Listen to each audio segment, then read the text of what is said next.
ఈరోజు మన బాపట్ల పట్టణంలో మన కార్ స్టాండ్స్ అయినటువంటి 3 ప్లేసెస్ ఉన్నాయి.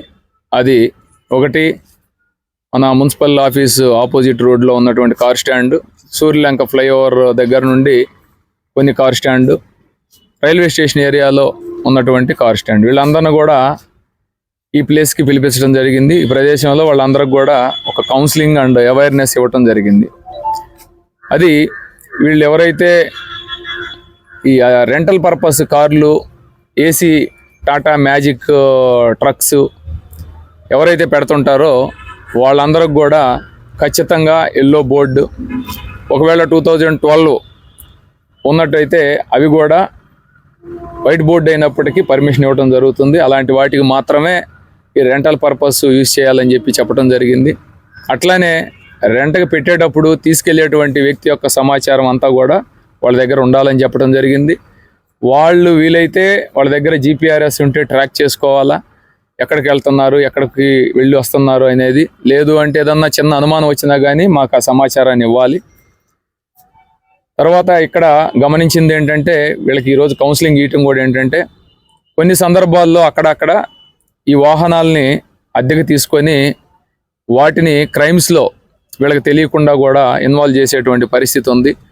డ్రైవర్ ఎవరో తెలియకుండా ఎవరి ద్వారా 2-3 మారిపోవటం వలన ఆ డ్రైవర్ని ఎంగేజ్ చేసుకొని వాడు ఎక్కడో క్రైమ్ చేసేసి వస్తే కూడా ఇబ్బంది పడేటువంటి పరిస్థితులు ఉన్నాయి. వాటిని కూడా ఈ యొక్క ఓనర్స్కి, డ్రైవర్స్కి కూడా ఈరోజు కౌన్సిలింగ్లో చెప్పడం జరిగింది. అట్లానే మనం గమనిస్తే రాత్రులు కొంచెం ఈ కార్స్ ఎవరైతే తీసుకున్నారో కొంతమంది వాళ్ళకి డ్రైవింగ్ లైసెన్స్ ఉందా లేదా ఇంకా తెలియలేదు. అలాంటి వ్యక్తులు కొంచెం ఓవర్ స్పీడ్తో డ్రైవ్ చేయటం టౌన్లో అక్కడక్కడ గమనిస్తూ ఉన్నాం. అది మన సీసీ కెమెరాల్లో షూట్అవుట్ జరగడం జరిగింది. వాటిని కూడా ఐడెంటిఫై చేసాం. ఈరోజు మొట్టమొదటిసారిగా వీళ్ళందరికీ కూడా స్ట్రాంగ్ అవేర్నెస్ అండ్ కౌన్సిలింగ్ ఇచ్చాం.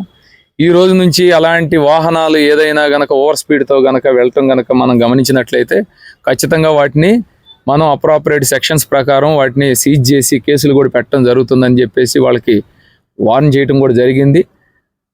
తర్వాత మరీ ముఖ్యంగా ఈ వెహికల్ వెళ్ళేటప్పుడు వచ్చేటప్పుడు కానీ డ్రైవర్ ఎవరైతే ఉన్నారో వాళ్ళు ఖచ్చితంగా ఫుల్ ఫ్లెడ్జ్డ్ డ్రైవింగ్ లైసెన్స్ ఉండాలా, ఉన్నటువంటి వ్యక్తి మాత్రమే డ్రైవర్గా పెట్టుకోమని చెప్పడం జరిగింది.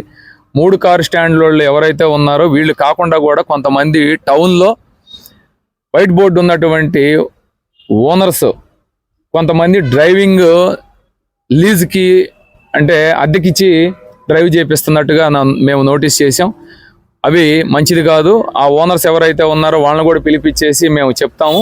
అలా గనక ఇచ్చినట్లయితే వాళ్ళ మీద ఖచ్చితంగా కేసులు కూడా బుక్ చేయడం జరుగుతుంది. అది మంచిది కాదు, క్రైమ్ జరగటానికి స్కోప్ ఉంటుంది. కాబట్టి వాటన్నిటిని కూడా ఈ ప్రివెంటివ్ యాక్షన్లో భాగంగా ఈ రోజున ఈ కౌన్సిలింగ్ అవేర్నెస్ ఇక్కడ చేయటం జరిగింది.